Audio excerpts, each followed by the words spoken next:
ጤና ይስጥልን እንደምን አላችሁ ውድ የፕሮግራማችን ተከታታዮች ይህ በኦኤንኤን ሚዲያ የሚተላለፍ ሳምንታዊ ፕሮግራማችን ነው። ይህ ፕሮግራም በቀጣይ ሰፋ አድርገን ሳምንታዊ ወቅታዊ የሆኑ ነገሮችን እያነሳን በሳምንት አንዴ የምናስተላልፈው ፕሮግራማችን ነው። ዛሬ እንዲሁ በወቅታዊ ጉዳይ፣ በሰላም ጉዳይ፣ በፖለቲካ ጉዳይ አጠቃላይ ሀገሪቷን ያለችበትን ሁነት መሰረት አድርገን ከጋዜጠኛ በኃይሉ ጋር አንዳንድ ነገሮችን እያነሳን እንነጋገራለን። ውድ የፕሮግራማችን ተከታታዮች ዩቲዩብ ቻናላችን ሰብስክራይብ፣ ላይክ፣ ኮሜንት እያደረጋችሁ ብትከታተሉን በአጠቃላይ በሀገሪቱ የሚከሰቱ ነገሮችን እያነሳን በስፋት የምንነጋገር ይሆናል። ሚዲያችን በቀጣይ በአጠቃላይ በመላ ሀገሪቱ የሚገኙ ብሔር ብሔረሰቦችን የሀገሪቱ ባለቤት መሆናቸውን፣ ባህላቸውን፣ ወጋቸውን፣ ቋንቋቸውን እንዲሁ በተለያየ አግባብ ወይም በእንግዳ መልክም እያቀረብን የምንነጋገር ይሆናል። እንግዲህ ዛሬ በሚኖረን ቆይታ እናንተም ደስተኛ እንደምትሆኑ ባለሙሉ ተስፋንን ተከታተሉን ዘንድ በአክብሮት እንጋብዛለን። እንግዲህ ጋዜጠኛ በኃይሉ ወደ ፕሮግራማችን ከመግባታችን በፊት አሁን ባለው ሰላም ሁኔታ እስኪ ጥር ያለች ነገር ብትለን። እናመሰግናለን። መጀመሪያ እንኳን በደህና መጣ ውድ ተመልካቾቻችንና አድማጮቻችን። መጀመሪያ ነይ ጋዜጠኛ ወልደ አማኑኤል ይባላል። ከቅማንት ማህበረሰብ ነው ወደኛ የተቀላቀለ አናድፉ ብለናል። እንዲሁም ደግሞ መላው የኦሮሞ ሕዝብ እንዲሁም ደግሞ የሰው ልጅ መላው የሰው ልጅ ዓለም ላይ ያሉት ሁሉም እንኳን በሰላም አዲሱ ዓመት 2026 በሰላም አደረሳችሁ። ይሄ አዲስ ዘመን የሰላም፣ የብልጽግና፣ የፍቅር ምንም ችግር የሌለበት ይሁንላችሁ እያለን ዛሬ የምንቀርጽበት ፕሮግራም ጥር 1 2026 ላይ ነው። ይህንን አስመልክቶ ኦሮሚያ ኒውስ ኔትወርክ ቴሌቪዥን ከዚህ በኋላ በየሳምንቱ ወቅታዊ ልዩ ዝግጅት በአማርኛ ቋንቋ የምናቀርብላችሁ ይሆናል። ከዚህ በኋላ ወንድሜ እንዳለው የተለያዩ ጉዳዮችን አንስተን እንዳስሰዋለን። አገራችን፣ ዓለም አቀፍ እንዲሁም ደግሞ አህጉራትን የሚመለከቱ ነገሮችን እያንዳንዱን አንስተን በምንችለው አቅም የምንወያይበት ይሆናል። አብራችሁን ቆዩን እንላለን። በጣም ጥሩ። ያው እንደተባለውም ይህ አመት መልካም አዲስ አመት እንዲሆን ጦርነትን፣ አስቸጋሪ ሁኔታዎችን እንግዲህ ሀገራችንን በዚህ አመት ምርጫ ታካሂዳለች። ሀገራችን የምንመርጥበት ዘመን እንደሚሆን ተስፋ እናደርጋለን። ሀገራችን ሰላም እንድትሆን የጋራ ምኞታችን ነው። መልካም አዲስ አመት። መልካም አዲስ አመት በድጋሚ እንላለን። ያው እንግዲህ ይህንን ካልነው በኋላ ወልደ አማኑኤል እስቲ ዛሬ ርዕሱን ያዘጋጀነው መሀል ውስጥ 1 2 3 ነጥቦች እናነሳዋለን። ከነዚህ ውስጥ ስለ 7ኛ ብሔራዊ ምርጫ ኢትዮጵያ ውስጥ የሚካሄደውን አስመልክቶ አንዳንድ ነገሮችን እናነሳዋለን። ከዛ አስቀድመን ግን ስለ ፖለቲካል፣ ሶሻል፣ ኢኮኖሚክ ያለው መስተጋባሮችን ምንድነው ወደ ምርጫ ሳንሄድ በፊት እነዚህ ነገር አስቻይ ምቹ ሁኔታ ተፈጥሯል ሆይ በሚለው ላይ የተለያዩ ሀገር ላይ በሀሳብ ይዘነው ነጥቦች አንስተን እንወያይ። በጣም ጥሩ። እንዳልኩት በተባለው አግባብ እንደጠቀስከው እነሱ አሁን ያነሳቸው ነገሮች በስፋት የምንመለከታቸው ይሆናል። ቅድሚያ ግን አንተ እስኪ በሰላም ጉዳይ አሁን ባለው ሁኔታ በእርግጥ ሁሉም ነገር የሚሆነው ሰላም ሲኖር ነው። ብሔራዊ ምርጫም ሊካሄድ የሚችለው ሰላም ሲኖር ነው። እስቲ አሁን ባለው በሰላም ሁኔታ እስኪ ጥር ያለ መረጃ። ኦኬ፣ እኔ ባለኝ መረጃ በሀገሪቱ ደረጃ ማለት ይቻላል ሰላም ብዙም ከሌሎቹ አካባቢ ከሌላ አካባቢ ትንሽ ለየት ቢሆንም የሰላም እጦት በስፋት ይገኛል፣ ሲሰማም ይገኛል። ስፔሻሊ ኦሮሚያ አካባቢ ውስጥ ያሉት የሰላም ጸጥታ እጦትን በተመለከተ በእያንዳንዱ ቀን የምንሰማው ዜናዎቹን በጣም ያሳዝናል። ሰዎቹ በማንነታቸው ይገደላሉ። ሰዎቹ እከሌ ደጋፊ ተብሎ ሰዎቹ በታጠቁ ኃይሎች፣ ሰዎቹ በመንግስት መዋቅር ጸጥታ ኃላፊዎች፣ በጸጥታ ኃይሎችም ይገደላሉ። አሁን ትምህርት ገበታ ላይ ሰዎቹ ብዙ ተማሪዎች አይሳተፉም። ለሰላም እጦት በተነሳው ምክንያት ማለት ነው። ሴቶች ይደፈራሉ፣ እናቶች እንዲሁ ይጠቃሉ፣ ህጻናቶች በየቀኑ ይሞታሉ። የሞት ሲሞታ በተለያዩ ወረዳውና ክልሎች ላይ ይሰማል። ከምን ማስቀድመን ደግሞ ሰላም ከቤት ነው የሚጀምረው። እኔ ሰላም ሲሆን ቤተሰቤ ሰላም ይሆናል። ቤተሰቦቼ ሰላም ሲሆኑ አካባቢዎቼ እንዲሁም ደግሞ ምኖርበት መኖሪያ ሰፈር ሰላም ይሆናል። እንደዚህ እያለ እየቀጠለ በሀገር ደረጃ ሰላም ይሰፈናል። ሰላም ሳይኖር አንድ ነገር ማድረግ አይቻልም። እንደምታወቀው በየትኛውም የሀገራችን ክፍል ውስጥ አሁን በጣም የሰላም ችግር ነው የሚወራ። ግን የሰላም ባለቤቱ ህዝብ ነው ይባላል። የሰላም ባለቤቱ ህዝብ ከሆነ ህዝብ ነው እየታወቀ ያለው ደግሞ። ስለዚህ ሰላምን ሳታረጋግጠው ሌላ ነገር ማሰብ ራሱ ይከብዳል ማለት ነው። ለምሳሌ መማር፣ ሂዶ መታከም፣ ኢንቨስት ለማድረግ፣ ገበሬውን እርሻውን ማረስ እንዲሁም ደግሞ ኢኮኖሚ ራሱ ለማደግ ሰላም ሲኖር ነው። እነዚህ ሁሉ ባልተሟላበት ሌላ ስራ እሰራለሁ ደግሞ ሌላ አላማ አንግቤው እነሳለሁ አወራለሁ ካልኮ ምንም ከንቱ ነው ማለት ነው። ስለዚህ ሰላም ለሰው ልጅ አስፈላጊ ነው። ሰላም ላይ መሰራት ነበረበት። የሀገር ሽማግሌ፣ የእምነት አባቶች፣ ምሁራኖች፣ የተለያዩ ሴክተሮች ያሉት ይመለከተኛል ያሉት ሰዎች መጀመሪያ ቅድመ ለሰላም ቢሰጡ ለሰላም መፍትሄ ቢሰጥ ሌላው ይቀጥላል ማለት ነው እና አሁን አማራ ክልል ላይ እየታመጸ ያለው ስለ ጦርነት ነው። እየተወራ ያለው ስለ ጦርነት ነው። መንግስት ፋኖን አጥፋለሁ ይላል፣ ፋኖ ደግሞ መንግስትን አጥፋለሁ ይላል። ከኦሮሞ ነጻነት ሰራዊት ጋር መንግስት ለ8-6 ዓመታት እየተፋለመ ነው የሚገኘው። ግን እስካሁን ድረስ ሰላምን ማምጣት አልቻለም። ሰዎቹ ከቤት ወጥቶ ሄዶ ለራሳቸው ጉዳይ ማስፈጸም አልቻሉም። እንዲሁም ደግሞ አፋር ክልል፣ ትግራይ ክልልም እንደምታውቀው ትግራይ በጣም ከፍተኛ ጦርነት ሲያካሂዱ ነበሩ መንግስትና የህወሓት ኃይሎች ማለት እንችላለን። አፋርን መውሰድ ትችላለህ። አሁን ደግሞ ሶማሌን መውሰድ ትችላለህ። በዚህ በቦረና በኩል ደግሞ የታጠቁ ኃይሎች ስፔሻሊ የሶማሌ ልዩ ኃይል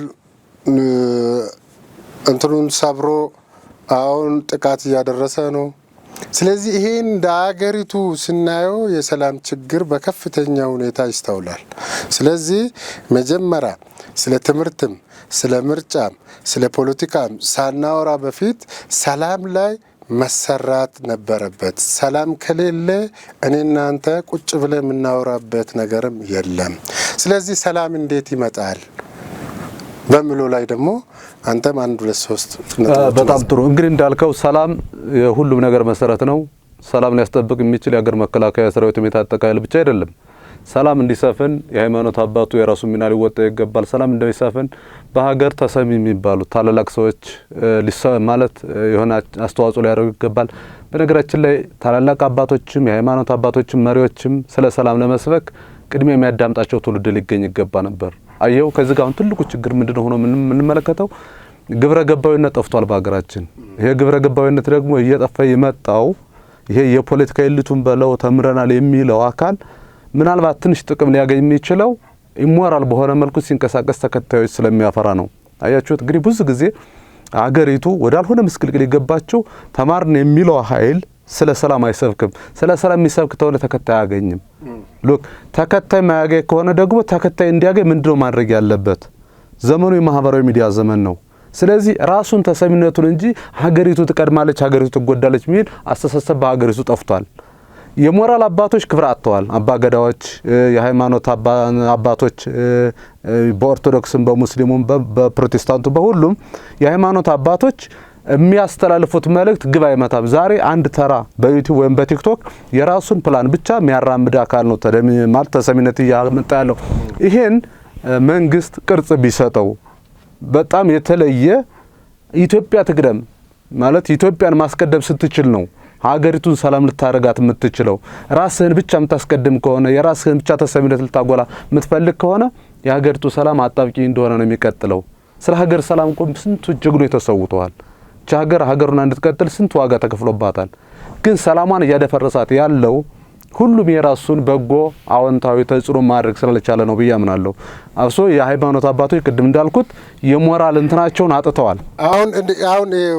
አሁን ኢትዮጵያ ትቅደም፣ ኢትዮጵያን መጀመሪያ ሀገራችን እናስቀድም የሚሉት ይሄ ትርክት በፊትም ነበረው። በነገራችን ላይ አሁን ለምሳሌ ኢትዮጵያን ኢትዮጵያ የኛ ብሎ የሚያመኑ የሆነ ማህበረሰብ እሱ ራሱ መጀመሪያ ከስር መሰረቱ ካላስተካከለ ማንም መጥቶ ይሄንን የጋራ ግንባታ ናሽናል ኮንሴንስ የሚባለውን በጋራ ካልታየ ከስር መሰረቱ ሁኔታውን አውጥቶ ካልተጠናበት ሰላም ሊመጣ አይችልም። እንዳልኮ አሁን ተማርን የሚሉት ኃይሎች ነው የሰላም እጦትን ዋና ሰበብ የሆኑት። ለምሳሌ በፊት ኢትዮጵያ እኛንን የሰራናት ብሎ ምሁር ተብሎ የሚወራ የሌላውን ብሔር ብሔረሰቡ የሚያጮክ ትውልዱ ቅድም ብላል አንድ ፖይንት አንስታል። ትውልዱን ማጻነስ የሚቻለው የጋራ የሆነው ይዞታ የጋራ የሆነውን ይዘት ይዘው ማስተማር ሲችል ነው ወደ ሰላም የምትሸጋገረው። ከዛ ውጪ እኔ የራሴውን ብቻ ትርክት አውጥቼ የራሴን ብቻ ፊሊንጉን አውጥቼ ለቀጣይ ማህበረሰቡ ማስተላልፈው ከሆነ ሰላም አሁንም እንደጠፋ ነው የምታየው እንጂ መቼ መጥቶ አይገነባም። ማንም ሰው ደግሞ አይገነባም። እንደዚህ እውነት ነው። ግን ደግሞ እዚህ ጋር አንድ ልልም የፈለኩት ነገር ምንድነው እንዳልከው ኢትዮጵያ አንተ ነህ፣ ኢትዮጵያ ነኝ፣ ኢትዮጵያ እሱ ነው። ኢትዮጵያ አንዱ አይደለም። አንተ ብቻ ኢትዮጵያዊ፣ አንተ ብቻ ኢትዮጵያን የምትመሰርታት፣ አንተ ብቻ ስለ ኢትዮጵያ የምታወራላት በፍጹም ሊሆን አይችልም። እኔ አንተ የኔን እሱ የኛን መቀባበል ከቻልን ብቻ ነው ኢትዮጵያ የምትባለው ኮንሴፕት ልጽና የምትችለው። አለያ ግን ዝም ብሎ የተወሰኑ ሰዎች የሚያወሯት ይሄ ምንድነው ምዕናባዊት ኢትዮጵያ ሆና ነው ልትቀር የምትችለው። አሁን የኔ አባባል ምንድነው ኢትዮጵያ እንደ ኢትዮጵያ ተቀጥል ከተባለ ኢትዮጵያውያን በሙሉ እንደ ኢትዮጵያ መቀባበል አለባቸው። ማንም የኢትዮጵያ የተለየ ሉዓላዊ ቤተሰብ ሊሆንባት ሉዓላዊ ባለቤት ሊሆንባት አይችልም።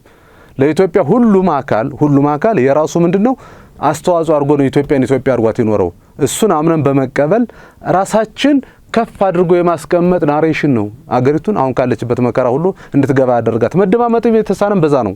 በነገራችን ላይ አንዱ ተናጋሪ አንዱ አድማጭ የሚል የቆየ ያሳሰብ በሽታ አሁንም እሱ መቀጠል አለበት የሚለው ፍትጊያ ነው እቺን ሀገር ሰላም እያሳጣት ያለው። በነገራችን ላይ እዚህ ጋር እንድላቋርጥና ኢትዮጵያ የኔ ናት የምትለው ነገር የራሴን ስታከብረኝ ማንነቴን፣ ባህሌን፣ ወግሄን፣ ማህበረሰቤን፣ ንብረቴን የኔ ብለህ ሪኮግናይዝ ካረከው ነው መቀጠል ሲቻለው። ግን አዲስ ታይም ይሄ አይታይም። ስለዚህ የራሴን የሆነ ማንነት ወግን እሴቴን ካላከበርከኝ የነገ ኢትዮጵያዊነት የሚባለው ራሱ እኔ ደግሞ መናብ ነው ማለት እውነት ነው ምናምን ነው። እኔም አሁን ትዝጋ እያልኩ ያለሁት ነገር ምናልባት ይሄን ነገር ሲያቀነቅኑ የነበሩ አካላት ዛሬ ምን ትርፍ እንዳገኙ ቁጭ ብለው ቢያሰሉት ውጤቱ ኪሳራ መሆኑ የሚገባቸው ይመስለኛል። ምክንያት ኢትዮጵያን እንደ ኢትዮጵያ እንቀበላት ከተባለ ኢትዮጵያውያንን ነው የምትቀበላቸው።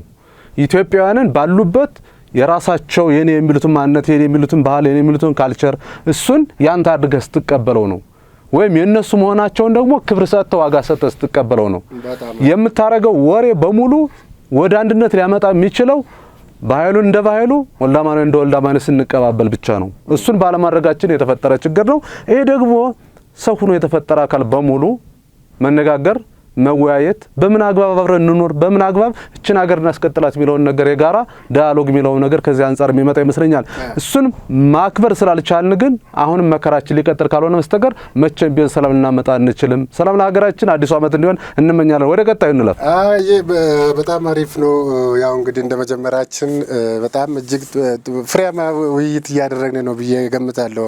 ወልደ ማኑኤል አሁን እንግዲህ ይሄንን ለምን አነሳ ነው ቀጣይ 7ኛ የኢትዮጵያ ብሔራዊ ምርጫ ቦርድ ባስቀመጠው መሰረት ምርጫ ይካሄዳል ተብሎ ይታሰባል። ለዛ ነው ቅድመ ሁኔታዎቹን ስለ ሰላም ጉዳይ ያወራ ነው። እስቲ አሁን ለምሳሌ አሁን አንተ በመጣህበት ማህበረሰብ ውስጥ ስለ ሰላም እጦት ሰላም ይኖራል፣ ስለ ፖለቲካ ስለ ምርጫ ራሱ ህብረተሰቡ ግንዛቤ ያገኘ ነው እውነትም ይካሄዳል ብለህ ታምንበታለህ? ህብረተሰቡስ በምን አይነት ሁኔታ ውስጥ ነው ያሉት? በጣም ጥሩ። አሁን እንደተባለው ቅድም ማለት ወደ አድማጮቻችን ስለ ሰላም ሰፋ ያለ ንግግሮችን አድርገናል። በተወሰኑ ደቂቃዎችም ቢሆን ሰላም ሲኖር ነው ምርጫ የሚኖረው። ሰላም አልባ ምርጫ የለም። ሰላም አልባ እንግዲህ ሰላም ባለመኖሩ ወጥቶ መግባት አደጋ ሆኗል። በዚህ አስቸጋሪ ወቅት የኑሮ ውድነቱን ሰማይ ነክቶ ያለው የንግድ ስርዓቱ የአጠቃላይ ኢኮኖሚ እንቅስቃሴው አደጋ ውስጥ ስለገባ ነው። ስለዚህ ምንድነው ቀጣዩ 7ኛው ሀገራዊ ምርጫ እየተቃረበ እንደሆነ እየተነገረን ነው። ይካሄዳል አይካሄድም? መካሄዱ ሊካሄድ ይችላል። ውጤታማ ይሆናል ወይ? እሱ የሁላችንም ጥያቄ እንደሚሆን ምንም ጥርጥር የለውም። ምክንያቱም መቅደም የሚገባው መቅደም የነበረበት ሰላም አስቀድሞ በእንትኑ መንገዱ አልተመቻቸለትም፣ ሰላም አልሰፈነም። መሆን ያለባቸው ነገሮች ሁሉ እየሆኑ አይደለም። እንዳልከው ወደኛ ቀጠና ስንመጣ በዛ ቀጠና ያለው እጅግ በጣም አስቸጋሪ ሁኔታ ምንድነው? ሰው ይታገታል። ለሰሚ ግራ የሚገባ ገንዘብ ተከፍሎ እስከ አስከሬኑ የሚመለስበት አጋጣሚ ሁሉ ይፈጠራል። ለዛም መተማ ሸህዲ ሆስፒታል ውስጥ የተፈጠረው አንድ ዳንኤል የሚባል ነርስ የአይን ሕክምና ባለሙያ አግተው ወስደውት ወደ 600 ሺህ ብር ተለምኖ ከተሰጣቸው በኋላ አስከሬኑ የት እንደወደቀ እንኳን ሳይታወቅ በፍለጋ ነው መቃብሩ እንትን ብሎ የተገኘው። እና ምን ልል ፈልጌ ነው ሰላም መቅደም ስለነበረበት መቅደም ያለበትን ሳናስቀድም ወደ ምርጫ እንገባለን መባሉ እንግዲህ አንድ እየተሰሩ ያሉ ነገሮች አሉ። መንግስት በአካባቢው ጠንክሮ ግቡ ወደ ሰላም እንትን በሉ ምናምን እያለ በውጭ ያሉ ኃይሎችን እያለ ጥሪ ያቀረበ ነው ያለው። እሱ ተሳክቶ እነሱም ወደ የሚገቡ ከሆነ ከመንግስት ጋር ኮንሰንሰስ ወይም ስምምነት የሚደርሱ ከሆነ ሰላም ሊመጣ ይችላል። አሁን ባለው አግባብ ግን ምርጫ ተካሂዷል ተብሎ ኖሚናል የሆነ እንትሩ ብቻ ሊካሄድ ይችላል እንጂ ሰላሙ 100% ስላልተረጋገጠ ቀጣይ አደጋ እንደሚሆን ይታየኛል። በርግጥ ወደ ምርጫው ነው ወሬ ስንገባ ምርጫ ቅድም ባልኩት አግባብ መመረጥ አንዱ ሊመረጥ ይችላል። ግን ሁሉም ሀገሪቱን ምርጫ ማለት ሀገሪቱን መርጦ ሀገሪቱ ወደ ሰላም እንድታማራ ሀገሪቱ ወደ ልማት እንድትራመድ ሁሉም ቅድሚያ ሰጥቶ ሰላምን አስፍኖ ወደ ምርጫው ቢገባ በጣም የተሻለ እድል ይፈጠራል ያስባለውና በእኛ አካባቢ ያለው ከባድ ነው፣ በጣም ከባድ ነው። በጣም የልማት ኤሪያ ነበር። ግን አሁን ያለው ሁኔታ እሱን ይሄን አውዲ ፈዳል ብዬ አላስብም። እንግዲህ በቀጣይ ነገም ሊሆን ይችላል። እሱን አብረ የምንመለከተው ነገር ነው። በጣም አሪፍ ነው። አሁን እንግዲህ ስለ ምርጫው ማውራቱ ካልቀረን ደግሞ እንደዚሁ አያይዘ ነው የምናወራው። ይሄ ነገር ብዙም ማይራራቅ ነው። ምርጫና ሰላም አብሮ የሚታዩት ነገር ናቸው። ሰላም ከሌለ ቀደም እንዳልከው ምርጫ የለም። ሰላም ካለ ግን ምርጫ ሊኖር ይችላል። አሁን እኔ በኔ ግምት ነው በራሴ ፊሊንግ ነው ማውራው። ካለፈው ተሞክሮም አንፃር 6ኛ ብሔር ምርጫ ተካሂዶ ነበረ ኦሮሚያ ውስጥም ተብሏል። በነገራችን ላይ ብዙ አድማጭ ብዙ ተከታይ ያሉ የፖለቲካ ፓርቲዎች አሉ ኦሮሚያ ውስጥ ብልጽግናን ጨምሮ ማለት ነው። እነዚህ ግን ከወጡበት ማህበረሰብን እንዴት ነው የሚያዩት? እንዴት ነው አብሮት የሚሰሩት? ግንኙነታቸው ምንድነው ካልከው ለነሱ ለጊዜው ተዋል። ግን በምርጫ ዙሪያ በተመለከተ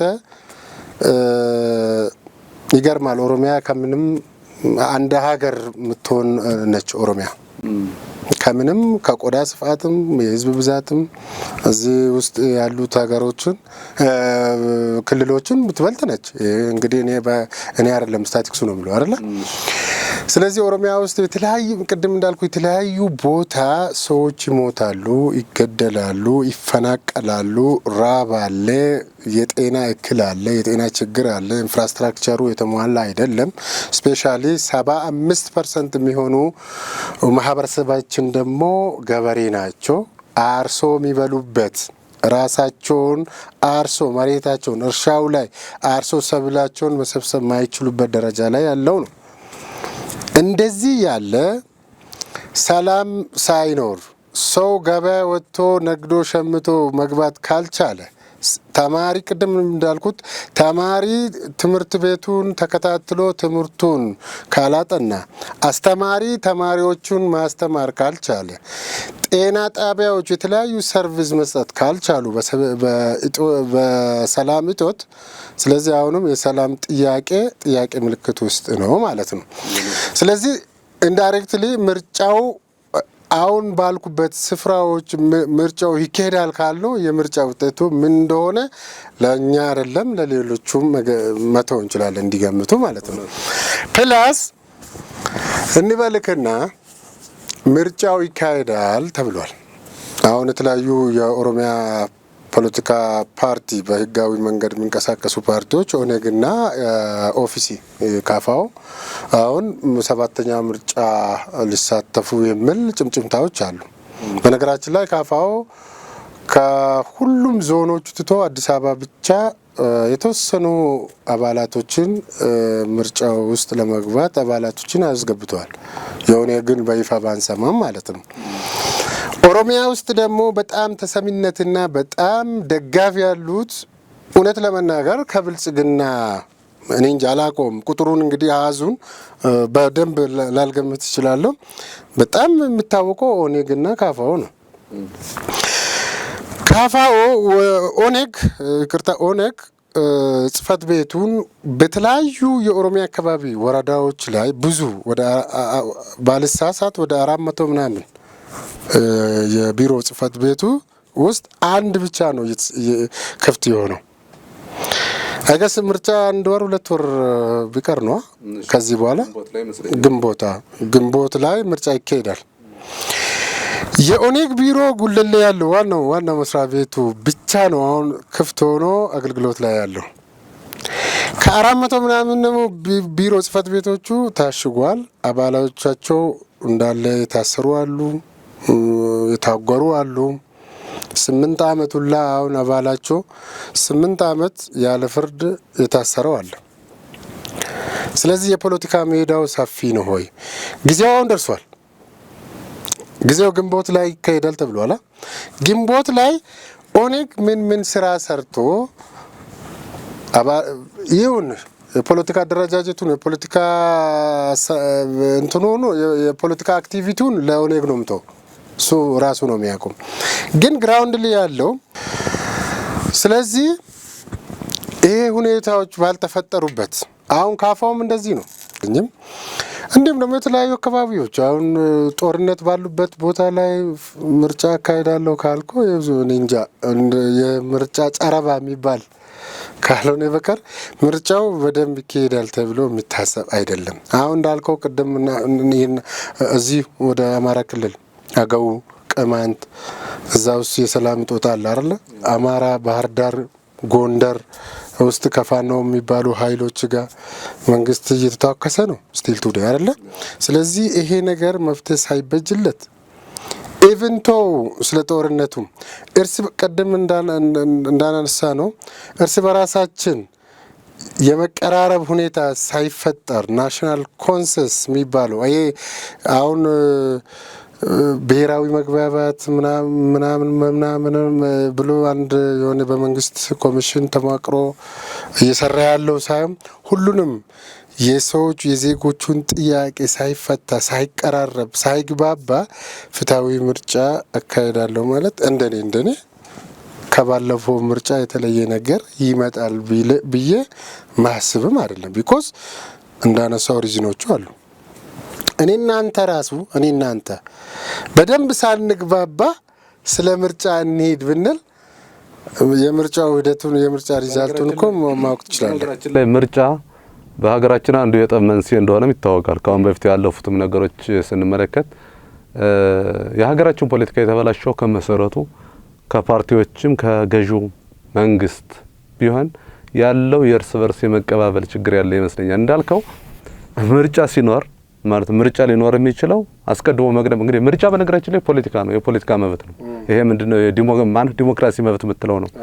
ግን የሚቀድመው ሰብአዊ መብት ሰዎች ወጥቶ የመግባት መብት እሱ ሳይጠበቅ ዲሞክራሲ መብት ብለህ ልታከብር አትችልም፣ አይቻልም፣ ሊሆንም አይችልም።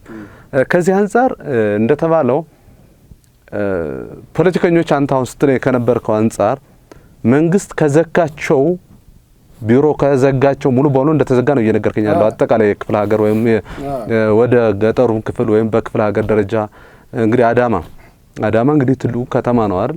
በሱ ውስጥ እንኳን የማይሳተፉበት ደረጃ ቢሮአቸው የተዘጋባቸው ከሆነ ምርጫውም ሊሆን እንደሚችል ማን እንደሚሮጥ ማን እንደሚያሸንፍ በግልጽ የታወቀ ነው ማለት ነው። ከዚህ አንፃር እኔ መንግስት እንግዲህ ቅድም እንዳልከው አንዴ ብሔራዊ ውይይትም እንትንም አለ አይደል? ናሽናል ዳያሎግ እሱም በሀገሪቱ ሰላም እንዲያመጣ ተብሎ ነው ያለው። ልዩነት ያለውን የንትርክ መነሻዎችን በአግባቡ ፈትቶ ወደ ብሔራዊ መግባባት እንድንደርስ ታስቦ ይመስለኛል።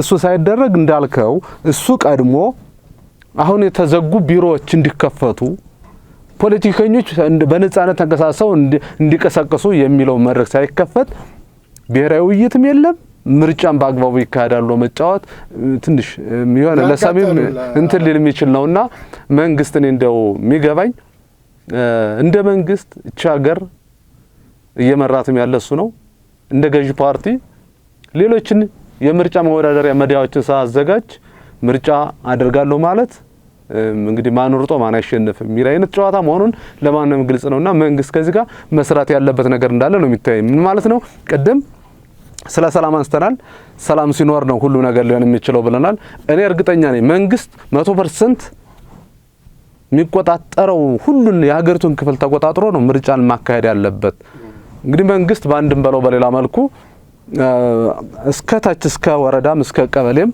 የራሱ ኃይል አለው ሌሎች ግን በምርጫው አውድ ገብተው እንዲወዳደሩ የሚደረጉ ፓርቲዎች ግን እስከየት ነው እዛ ደረጃ ላይ ሄዱ የሚችሉት ለመንግስት ለራሱ ሰላም አስጊ በሆነበት አጋጣሚ እነዚህ የፖለቲካ ፓርቲ ተወካዮች እንዴት ነው እዛ ሄደው ቅስቀሳ ላይ ያደርጉ የሚችሉት እንዴት ነው ታዛቢዎች እስከዛ ሄደው የምርጫውን ውጤት ታማኒ ነው ሚል ለዓለም አቀፉ አካላት ደው ሪፖርት ሊያደርጉ የሚችሉት ከዚህ አንፃር ነው አሁን በዚህ ወቅት ምርጫው አይካሄድ ሚል የኛን ትልል ማንዴታችንም አይደለም ግን ደግሞ እንደ ጋዜጠኛ ምርጫው ይካሄዳል ከተባለ ምርጫው ፍትሃዊ ምርጫ እንዲሆን መድረኩን ማዘጋጀት ሁኔታዎችን ማመቻቸት ለመንግስት የሚሳነው ነገር የለም በነገራችን ላይ ይሄ ሰላምን ጉዳይ ከመንግስት እጅ ወጣ አይደለም መንግስት ከታሰበበት በውጭ ያሉትን አካላት እንነጋገር ሀገራችን የጋራ መወያያ አጀንዳችን ትሆን ሌላ እንደውም ከዚህ ጋር ቀደም እንደው ስለ ሰላም ስናነሳ መነጋገር እንደነበረብን ሚታይ ዛሬ ሀገራችን ይሄ ሆርን ኦፍ አፍሪካ እጅግ በጣም አስቸጋሪ ሁኔታ ነው ያለ ነው ግብጽ አለች ኤርትራ አለች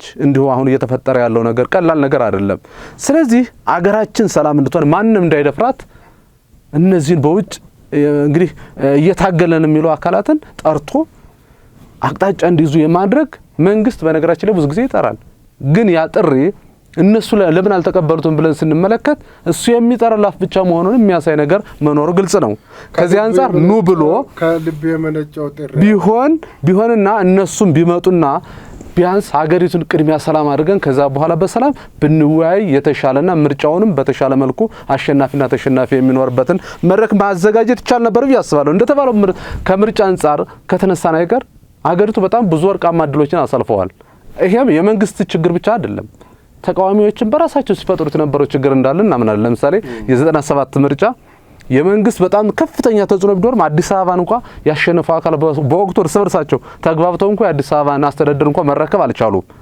ምን ማለት ነው ፓርቲዎች ይቋቋማሉ ዲሞክራሲ ነው ሲባል ዲሞክራሲ ሀገሪቱ ሳፍና ማለት በሀገሪቱ ላይ ከፍተኛ ዲሞክራሲ አለ ተብሎ ከሰም ታስበ ማለት መንግስትን ከሰልታ ልትቀጣበት የምትችለው ነጻ ተቋም ሳይኖር እንዴት ይያል ተደረገ መላካኪ ዘራፍ ማለት ንጹሃንን ለሞት እንዲዳረጉ የማድረግ ሁሉ እድል የተፈጠረው የዛኔ የፖለቲከኞች እርስ በርሳቸው እንኳን ለመግባባት የተፈጠረ ነው ብያስባለሁ ከዚህ አንፃር የኔ እይታ ምንድነው ምርጫው እንዲካሄድ መቅደም ያለባቸው ነገሮች ቢቀድሙ ጥሩ ነው በተባለው አግባብ ይካሄዳል ሊካሄድ ይችላል ግን ውጤታማ ነው ውጤቱ እንዳልከው ቀደም ውጤቱ መገመት ለማንም ይከብድ ነገር አይደለምና እኔ ምርጫው በፍትሃዊነት ይካሄዳል ወይ ለሚለው ነገር በፍትሃዊነቱ ለምባደር ነው የሚለው ብቻ ነው የኔ ምርጫ በፍትሃዊነቱ ለኔ የምናርበት አውድ ቢፈጠር ጥሩ ነው አስቀድሞላለው ምርጫውን አይካሄድም ይካሄዳልም ግን እንዲካሄድ የተመቻቻው ዳለ መኖሩ ግን ተዝጋ ያወራነው ያለነው ነገር በግልጽ የሚያሳይ ታዳሚዎቻችን ተመልካቾቻችን ይሄን ጉዳይ ለነሱ ይጠፋቻል አናስብም እኛ ሳይድ ይዘን ማውራት አይደለም ያው እንግዲህ ይገባችኋል ደግሞ ግልጽ እንዲሆንላችሁ ከዚሁ ምን ረጋግጥላችሁ ነገር ካለ ምርጫም ተካሄደ አልተካሄደም እኛ ስነ ስርዓቱና አካሄዱ ላይ ነው እየተወያየንበት ያለው እንጂ ምርጫ ለምን ይካሄዳል ብለንም ምን ከራከርበት መብትም ማንዴትም የለንም እኛ ስለዚህ ግን እንደ ዜጋ ደግሞ እንደ ሚዲያ ባለሙያ ደግሞ ይመለከተናል በነገራችን ላይ ምርጫን ለማካሄድ የሚዲያ ሮል በጣም እጅግ ይሄ ነው የማይባል ሚና አለው ለዚህ አውዱ ተፈጥሯል ወይ ሚዲያዎቹ ይጋበዛል ወይ እነዚህ ስፔሻሊ ፕራይቬት የግል ሚዲያዎቹ ለቀጣይ ምርጫ የሚካሄደው ላይ በስፋት ሊዘገቡ መብት ይሰጣቸዋል ወይ ይሄን እኮ እዚሁ ማንሳት እንችላለን ምክንያቱም እኛ ውስጥ ስላለን ማለት ነው። የተለያዩ ተቋማቶች መጣውን ስለ ናሽናል ኮንሰንሰስ አነሳ ነው። በነገራችን ላይ እሱ ትልቅ ፕሮግራም ይፈልጋል። ገና እንደውም ዛሬ ጀመርና አይቀር ነው የነካ ነው እንጂ ራሱን የቻለ ፕሮግራም ልናዘጋጅ እንችላለን እና አካሄዳለን በቀላሉ። አዎ እና ሳትግባባ ወደ መግባቢያ ሰነድ ላይ መሮጥ ማለት ሳትግባባ ወደ መግባቢያ ሰነድ ላይ መሮጥ ራሱ እኮ ችግር ነው። ተግባብተው ነው ወደ መግባቢያ ሰነድ የምትሄደው። አንዱ ባዘጋጀው ማን አንዱ ቢጠራ እኩል አይደሰቱም። እኔ አሁን ለምሳሌ እራት ካዘጋጀው እንዴት እንደደከምኩ እኔ ነኝ የማውቀው፣ እንዴት እንደፈጀው፣ እንዴት ሰዓት እንዳቀጠለብኝ እኔ ነኝ የማውቀው። ምናልባት አንተ መተህ መብላት ቀላል ሊሆን ይችላል። ገባ አይደለ? እንደዛው ማሰብ ነው። ግን የጋራ ሲሆን አሁን ለምሳሌ ቅድም እንዳልኩ ቅድመ ሁኔታቸው ቢመቻቹና ቢፈጠር ምርጭ እንዴ ሰላም እኮ ነው የሚፈልጉ። ሰላም ሲሆን ነው እዚህ ቁጭ ብለን መውራት የምንችለው። ገባ አይደለ? ሰላም ስንሆን ደግሞ ከዚህ ውጭ ወጥተን ማህበረሰባችን ውስጥ ገብተን የፈለግነውን የማህበረሰቡ ድምጽ ማሰማት እንችላለን። ለዚህ እኮ ነው እዚህ ታጉረን ቁጭ ብለን እንደፈለግነው ለህዝቡም ለተቋሙም ማገልገል ያቃተን። ምክንያቱም ስንወጣው ያው እንግዲህ ታስታውሶ እንደሆነ አንተ መረጃ ሊኖርክ አይኖርክ አላቆም ወነን ብዙ ጊዜ በመንግስት ኃይሎች እየተሰደደ ነበር እስከ ቅርብ ጊዜ ድረስ። ማቴሪያሎቹ ይወሰዳል፣ ሰራተኞቹ ይታሰራሉ። ይሄ እንግዲህ ነፃና ፍትሃዊ የሆነ መብት ቢሰጥክ ከመንግስት ጋር እኮ በነገራችን ላይ እንደተባለ ቁጭ ብለህ እኮ መስራት ኃጢአት አይደለም። ቅድም እንዳልከው አንተ እዚህ ሀገር ውስጥ ያሉትን እንዳቅማቸው የተንቀሳቀሱ ያሉ ሚዲያዎችን ነፃነት ስትናፍቅ ውጭ ያሉት ግን ይፋፋሉ። ውጭ ያሉት ምን ይሆናሉ? አማራጭ ድምጽ ለመሳደብም ለመጣላትም መድረኮችን አውዶችን እየፈጠሩ መንግስትንም ህዝብንም አሁን ባለበት ደረጃ እንዲደርስ ያደረጉት የሚዲያ ባለሙያዎች ናቸው። እሱ እንዴት ተፈጠረ ከተባለ በሀገር ውስጥ ያሉትን በነፃነት እንዲሰሩ በነፃነት ይቻላል ታማኝነትም እንዲኖራቸው ነፃነት ቢሰጣቸው ቅድሚያ የሚደመጡትና እውነታውን ሊያሳዩ የሚችሉት አገር ውስጥ ያሉ ሚዲያዎች ናቸው ለማለት ነው። የሰላም ጉዳይ ቅድም በርግጥ አንተ ምንም በየአካባቢው ያለው ሁኔታ ከመገምገም አንፃር ሰላምን አነሳና ለማለፍ ሞከርን። ወደ ምርጫው ገባን። ወደ ምርጫው ተገባን በኋላ ግን ምርጫው ሰላም አንዱ መሰረቱ በመሆኑ እሱን አንስተናውንም እስካሁን ድረስ ስለ ሰላም እያወራን ነው ያለነው እና ምርጫው እንግዲህ ቅድም በተባለው አግባብ በእናንተ ማለት በዚህ በኦሮሚያው አካባቢ አንተ የምትረዳውና የምታውቀው ነገር እንትብላል። እሱ ብቻ አይደለም ትግራይ ክልልም አሁን ያለው ሁኔታ እጅግ አጣብቂ ነው ብዬ አምናለሁ። እንደኔ ነው እንግዲህ ምንድነው አጣብቂ ነው ብዬ ማምነው መንግስት እኔ አሁንም ለመንግስት ይሄ ነው ብዬ መቼም እንትን የመስጠቱ ማንዴቱ ባይኖረኝም ከውጭ ያሉ አካላት እኛን ሊያጠቁን የሚችሉት ውስጥ ባሉ ተወካዮች በኩል ነው። ውስጥ ያሉት ተወካዮች ደግሞ ሊወከሉ የሚችሉት አማራጭ ሲያጡ ካልሆነ በስተቀር አማራጭ ካገኙ ለሌላ አካል ተወክለው ለሀገራቸው ለመውጋት ይነሳሉ ብዬ አላምንም። አሁን አባባላይ ግልጽ ነው አይደል? ስለዚህ በትግራይ አካባቢ ያለውን ችግር መከላከያ ኃይል ሙሉ በሙሉ ተቆጣጥሮ ሰላም አስከብሮ አሁን ልጽግና ትግራይ ላይ ሄዶ ይወዳደራል አሁን ባለው አውድ አይመስለኝም። ምክንያቱም ከዛ ላይ የተፈጠረ ሌላ ነገር አለ። ስለዚህ አንዲት ሀገር ብሔራዊ ምርጫ አካሄደች የሚባለው ብሔራዊ ደንበሯን የሚቆጣጠር መንግስት ሲኖር ነው። መንግስት ሁሉንም ነገር ተቆጣጥሮ ለሌሎች የመወዳደሪያ ሜዳውን ማመቻቸት ሲችል ብቻ ነው ምርጫ ብሔራዊ ተብሎ ሊጠራ የሚችለው እንጂ እንግዲህ ትግራይ ላይ እንዴት ይካሄዳል እሱ የጋራ ጥያቄያችን ነው ሊሆን የሚችለው። ከባድ ነው። ሌላው በእኛ ቀጠና አንድ ያላነሳሁት ነገር በተለይ የቅማንት ህዝብ በጣም ሰላማዊ ህዝብ ነው። በሰላም ነው ብዙ ዘመናትን የመብት ጥያቄውን እያነሳ የመጣው በጣም በሰላም ነው። አሁን ኮሚቴዎች ታስረዋል። ኮሚቴው ታስረው እስካሁን በማረሚያ ቤት ነው የሚገኙት። ለነሱ ምንም የተሰጠ ፍትህ የለም። እኔ አሁን እነሱ ወንጀል ሰርተዋል አልሰሩም እሱ አይመለከተኝ የሚያጣራ የህግ አካል ነው። ግን ለኔ አንድ የሚገባኝ ነገር አለ።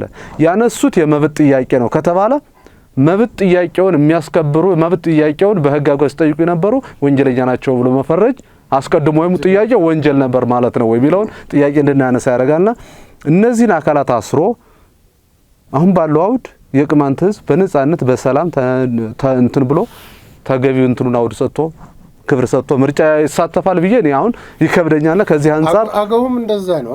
አገው ማህበረሰብም እንደዛ እንቅስቃሴ ውስጥ ነው ያሉት። በእርግጥ ነው። አሁን በባለፈው አንድ እንግዳ ነበረኝ የአዴን እነሱም አሁን ቅድም ባልኩት አግባብ እውቅና አልተሰጣቸው በምን አግባብ ነው እሱን እኔም በጥልቀት እንትን ባልለውም መጀመሪያ ላይ ከአማራ ክልል መንግስት ጋር ሲወያዩ የነበራቸውን ስምምነት በአግባብ ወደ መተርጎም የተሄደበት መንገድ እንደሌለ ነው እየተረዳው ያለሁትና ከዛ አንፃር ህዛም ቅሬታ እንዳለ ታለ እዚህም ለምሳሌ ደግሞ እዚህ ጎጃም ውስጥ ካለው አገው ጋም የሚፈጠሩ ነገሮች አሉ። አንዳንድ ለምሳሌ በታች አሁንም ከፍተኛ የሆነ የፋኖ እንቅስቃሴ እንዳለ ይነገራል። በዛ በኩል እንዴት ይካሄዳል እሱም ችግር እንዳለ እንመለከታለን። ከፍተኛው የልማት ቀጠና የሆነው ይሄ የምዕራብ ጎንደር እሱ በየለቱ የሚፈጠረው ነገር መንግስት ለምሳሌ ይሄ ከኢትዮ ሱዳን መስመር እንደፈለገ እየተንቀሳቀሰ አይደለም መኪና እንደፈለገ እንትን ይያለ አይደለም። በእውነት ለሰሚ በሚዘገን ሁኔታ አንድ ሰው ከመተማ ጎንደር ከጎንደር መተማ ለመሄድ የሚከፍለውን ክፍያ ያን በመከላከያ ታጅቦ በማለፍ ነው የሚከፍለው ክፍያ በቀላሉ እንትን የሚል አይደለምና አሁን ባለው ሁኔታ የሀገሪቱን የኢኮኖሚ እንቅስቃሴ ሙሉ በሙሉ የገደበ እጅግ አመጽ የተሰራፋበት ቀጠና ነው ሆኗል። በዚህ ወቅት ምርጫ ይካሄዳል አይካሄድም ያው ቅድም ያልነው ነገር ነው መደጋገም ነው ሊሆን የሚችለውና በዚህ ውስጥ እንዴት ነው የምርጫው ሊከወር የሚችለው የሚለው ነገር እንትን ነው። ግን ይሄን ማድረግ ቀላል ነገር ነው። ቀላል ነው ማለት መንግስት መጥራት ብቻም ሳይሆን መደራደርም ካለበት ተደራድሮ መደራደርም ካለበት መደራደር አለበት። ፕላስ ደግሞ አሁን እኮ እኛ የውስጣችን አንድ ነገር ልጨርስ ከቲፒኤልኤፍ ጋር ማሁን የተገባውን መካረር ነገ የሚመጣውን ጣጣ ከማየት ይልቅ ለቲፒኤልኤፍ የሚለው ነገር ምንድነው ቢሎ እሱንም ኔጎሺየት ቢደረግ በጣም መልካም ነው የሚል ይታለ ለማንት አገራዊ ምርጫ ለማካሄድ አገራዊ ሰላም ማስፈን አንዱን አስተዋጽኦ ሊያደርግ የሚችልበት አጋጣሚ ስላለ ነው። ቲፒኤልኤፍ ሂዶ ከኤርትራ ምንድነው ለግማሽ ምዕተ ዓመታት ያለ ምንም ምርጫ ሀገሪቱን እየመራ ካለ ኃይል ካሪዶ እንደተሰለፈ በተለያዩ በማህበራዊ ሚዲያ እየሰማን ነው። እንደዛ ላይ ያደርግ ይቻለው ከምንድነው እሱ ምክንያቱ የሚል ታውቅ ይመስለኛል። አንደኛው እውቅና ተነፈኩ የሚል ቅሬታም አለው። ያን እውቅና በምን አግባብ እሱንም መንግስት ቢፈታውና ቲፒኤልኤፍንም ወደሱ የራሱ አካል እንኳን ባደረገው አጋሩ ማድረግ የሚችልበት እድል እንዳለ ይታየኛልና በዚህ ሀሳብ መጨረሻ ሀሳባችን የሚሆነው ደግሞ ማለት ነው ይሄ እኮ የውስጥ ችግር ነው እስካሁን ድረስ እያወራን ያለው ነው። ሌላ ተንጃቦ የመጣበት ጉዳዮች ደግሞ አለ። ሆርን አፍሪካ እንዳልከው ቀደም ለምሳሌ ግብጽና ስለ ባህር በር ጉዳይ አሁን ኢትዮጵያ መንግስት ያወራል፣ ደጋፊም ካድሬም ያወራሉ። ግን እየተባለ ያለው በጣም የዲፕሎማሲ መካረር ውስጥ ከገባ የውስጡ ጫና ሲያቅት ወደ ውጭ ከፈነዳብህ የሚመጣው መዘዝም ማሰብ ነበረበት መንግስት። ለዚህ ነው ሆደ ሰፊ ሆኖ ከሁሉም ማህበረሰብ ከሁሉም አክተሮች ጋር በድርድር በስምምነት ቀርቦ ችግሮችን መፍታት አለበት የሚለው ለዚህ ነው። አሁን ለምሳሌ ስለ ወደብ ጉዳይ ላይ በነገራችን ላይ ወደ ወደብ ሳላልፍልህ በፊት ይሄ ጦርነት እኮ ዜጎቹ ወዶ አሁን የትግራይ ጦርነትና የኢትዮጵያ መንግስት ጸብ መሀል የነበረው ወጣት የሞቱት ወጣት በግድም ታግዶም ከእስር ቤትም ከየትም ቦታ ተለቅሞም እኮ ሂዶ የሞቱት ስንት የደሃ ልጆች አሉ። ይሄ ቁስል ሳይጠፋ ወደ 100,000 ምናምን ሰው ነው አይሞተው እንደዛ ነው ሪፖርቱ የወጣው። ይሄ ሳይበቃ አሁንም ድጋሚ ወደ በባህር በር በሚል ወጣቶችን ለጦርነት ማገድ ማለት ራሱ አንድ ሌላ ትኩሳት ነው። በዛ ላይ የዲፕሎማሲ ጫና አለበት። አሁን ኢጅፕት ሴራውን ታውቀዋለህ። ከኢጅፕት ጋር ሰላም ካላገኘ፣ ከሱዳን ጋር ሰላም ካላገኘ፣ ከኤርትራ ጋር ከጅቡቲ ጋር ሰላም ካላገኘ፣ ከጎረቤት ጋር ሰላምን ካላወረድኮ ነገ የሚመጣውን ችግር ራሴ ላይ ክብሪት እንደማጨስ ነው። እውነት ነው። በነገራችን ላይ ግብጽ ፊርማ አለበት። አባይ በሀገራችን ተፈጥሮ ለሀገራችን የጠቀመው ነገር የለም እስካሁን። ይሄ ሁሉ ግን ለሀገራችን እንዳይጠቅም እያደረገች ይኖረችው ኤርትራ እንድትገነጠል ያደረገች ስንት ነገር ስትሰራብን የምትኖረው ግብጽ ነች። ይቺን አካል ግን ማሸነፍ የሚቻለው በወቅቱ በእርግጥ መንግስቱ ኃይለማርያም የኤርትራን ታጋዮች በሰላም አወያይቶ መፍታት የሚችልበት እድል እንደነበረ በታሪክ ሰነዶች እንመለከታለን። ስለዚህ ምንድነው ግብጽ ሁሌም እኛ ስታጠቃ የምትኖረው የኢትዮጵያ መንግስት ሊፈታቸው ባልቻሉት የኢትዮጵያ መንግስት ሊደፍናቸው ያልቻሉ ቀዳዳዎችን እየተጠቀመች ነው። ቅድም እንዳልከው ግብጽ የሆርን አፍሪካን ለማተራመስ የሷን አላማ ብቻ ለማሳካት የምታደርገው ጥረት ቀላል አይደለም። እሷን ክንፏን ለመስበር ግን ውስጥ ያሉ ችግሮችን መፍታት ቢቻል በጣም ቀላል ነው። እኔ ብዙ ጊዜ እውነት ለመነጋገር ያለፈው መንግስት ካሁን ካለው መንግስት ጋር አነጻጽሬ የተለየ ክሬዲት ነስቼም አላውቅም፣ የተለየ ክሬዲት ሰጥቼም አላውቅም። ግን አንድ ነገር ይታየኛል። የባህር በር አልባን ሆነን ድንቅር የተደረገበት ግን አመክንዮ ግን አይታየኝም።